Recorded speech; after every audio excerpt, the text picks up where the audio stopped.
జిల్లా వైజ్ఞానిక ప్రదర్శన 2024 అనంతారం పరిధిలో ఉన్నటువంటి తెలంగాణ మోడల్ స్కూల్లో ప్రదర్శిస్తున్నారు. దీనికి సంబంధించిన వివిధ జిల్లాల నుంచి కూడా, వివిధ స్కూల్ నుంచి కూడా విద్యార్థులు వారి యొక్క టీచర్స్ వచ్చారు. మనతో మాట్లాడడానికి జిల్లా సైన్స్ ఆఫీసర్ గారు అప్పారావు గారు. సార్ చెప్పండి, ఎన్ని రోజుల నుంచి ఈ వైజ్ఞానిక ప్రదర్శన నడుస్తుంది?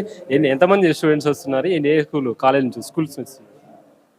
గత 2 రోజుల నుంచి, అంటే నిన్న మరియు ఇవాళ 2 రోజులు కూడా జిల్లా స్థాయి సైన్స్ ఎగ్జిబిషన్ మరియు ఇన్స్పైర్ కాంపిటీషన్స్ అనేటువంటివి జరుగుతున్నాయి సార్. దీని లోపల జిల్లాలోని 18 మండలాల నుంచి సుమారుగా 250 ఎగ్జిబిట్స్ అనేటువంటివి ప్రదర్శిస్తున్నారు. ఈ సందర్భంగా 250 మంది విద్యార్థులు, 250 మంది గైడ్ టీచర్లు కూడా వివిధ పాఠశాలల నుంచి వచ్చి వారు తయారు చేసినటువంటి వివిధ రకాలైనటువంటి సైన్స్ పరికరాలని ప్రదర్శించడం అనేటువంటి జరుగుతుంది. విద్యార్థుల్లో ఉన్నటువంటి నిగూఢమైనటువంటి వైజ్ఞానిక తృష్ణని బయటికి తీయడం పరమావధిగా ఈ యొక్క కార్యక్రమం అనేటువంటిది ఏర్పాటు చేయబడుతుంది.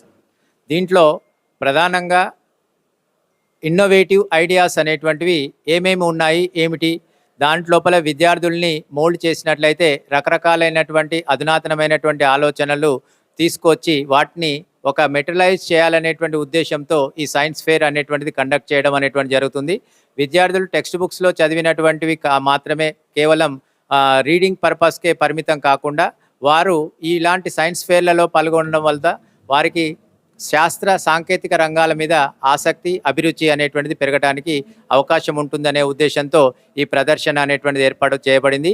దీనికి నిన్న ఇవాళ సుమారుగా 10,000 మంది విద్యార్థులు ఆ యొక్క ప్రదర్శనని తిలకించడం అనేటువంటి జరిగింది. దీని ద్వారా వారు రకరకాలైనటువంటి పరికరాలలో ఉన్నటువంటి శాస్త్ర సాంకేతిక సమస్యల్ని, శాస్త్ర సాంకేతిక సిద్ధాంతాలని తెలుసుకోవడానికి వాళ్ళకి అవకాశం అనేటువంటిది కలిగింది సార్. ఈ ప్రదర్శనలో కేటగిరీస్ ఏమైనా ఉంటాయి? ఆ కేటగిరీ వైజ్గా చూసుకున్నట్లయితే విద్యార్థులకు ఇచ్చిన బహుమతుల్లో ఎన్ని రకాలు ఉండబోతున్నాయి?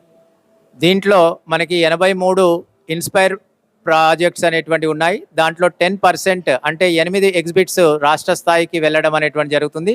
అదేవిధంగా ఈ ప్రదర్శన లోపల రాష్ట్ర బాల వైజ్ఞానిక ప్రదర్శన అనేటువంటిది ఇంకొక వింగ్గా ఉంది. దీంట్లో మనకి 7 సబ్ థీమ్స్ అనేటువంటివి ఇవ్వబడ్డాయి. ఆ 7 సబ్ థీమ్స్ల లోపల కూడా 2 కేటగిరీలు, జూనియర్స్ అండ్ సీనియర్స్ అనేటువంటివి ఉంటాయి. జూనియర్స్ కేటగిరీలో 6, 7, 8 తరగతుల విద్యార్థులు, 9 నుంచి 12 తరగతుల విద్యార్థులకి సీనియర్స్గా తీసుకోవడం అనేటువంటి జరుగుతుంది. జూనియర్స్ మరియు సీనియర్స్ లోపల 7 సబ్ థీమ్స్లలో ఒక్కొక్క సబ్ థీమ్ నుంచి ఒక్కొక్కటి 7 జూనియర్స్, 7 సీనియర్స్ చొప్పున 14 ఎగ్జిబిట్స్ అనేటువంటివి స్టేట్ లెవెల్కి వెళ్తాయి. కాకపోతే ఇక్కడ మేము ప్రోత్సాహకరంగా 2వ బహుమతి కూడా ఇవ్వడం అనేటువంటి